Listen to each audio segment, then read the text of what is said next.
حضرت مسلم موعود رضی اللہ تعالیٰ عنہ نے نظام نو کے بارے میں جو وصیت اور طریق جدید کا ذکر کیا ہے، کیا اس کا آغاز اس جنگ کے بعد ہوگا، اس جنگ کے پیک کے بعد جو آپ نے فرمایا تھا؟ سوال یہ ہے کہ نظام نو جو ہے دنیا کا ایک اقتصادی معاشی نظام ہے، اس میں آپ نے ذکر کیا ہوا ہے کیپٹلزم کا بھی، سوشلزم کا بھی، دوسرے وسائل کا بھی، ٹھیک ہے. اور تحریک جدید کے بارے میں کہا کہ یہ وسیعت کے نظام کی ارہاس ہے، اس سے پہلے آنے والا نظام ہے، تاکہ قربانیوں کی عادت پڑ جائے. مالی قربانیوں کی عادت پڑے گی تو لوگوں کو پھر وسیعت کی طرف بھی رجحان پیدا ہوگا. تحریک جدید میں تو تھوڑی مالی قربانی ہے نا، وسیعت میں آپ 1/10، 1/7، 1/8، 1/3 تک جا سکتے ہیں. تو یہ چھوٹی قربانیاں دینے کے بعد پھر انسان کو شوق پیدا ہوتا ہے کہ بڑی قربانی بھی دوں، ٹھیک ہے.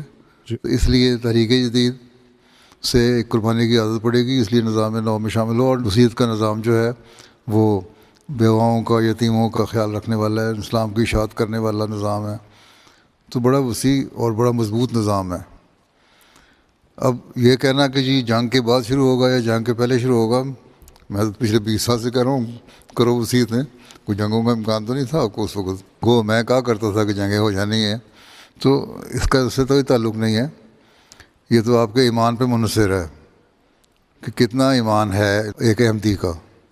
اگر اس نے حضرت مسیح علیہ السلام کو مانا ہے اس لیے کہ آپ کے مشن کو پورا کرے، تو آپ کا مشن کیا تھا؟ آپ نے یہ فرمایا کہ 2 باتیں ہیں، ایک بندے کو خدا تعالیٰ کے قریب لانا، ایک بندوں کے حقوق ادا کرنا. اور نظام وصیت جو ہے وہ دونوں کام کر رہا ہوتا ہے. مالی نظام سے آپ تبلیغ کے نظام کو بہتر کر سکتے ہیں، لٹریچر کے نظام کو بہتر کر سکتے ہیں، مبلغین بھیج سکتے ہیں، اور بندوں کے حقوق ادا کرنے کے لیے اسکول کھول سکتے ہیں، ہسپتال کھول سکتے ہیں، دوسرے ایسے جماعتی پروجیکٹ شروع کر سکتے ہیں جس سے خدمت انسانیت ہو. تو یہ وصیت کا نظام تو بڑا وسیع نظام ہے.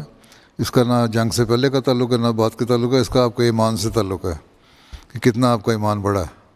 جتنا ایمان بڑھے گا اتنا وہ جلدی رائج ہو جائے گا.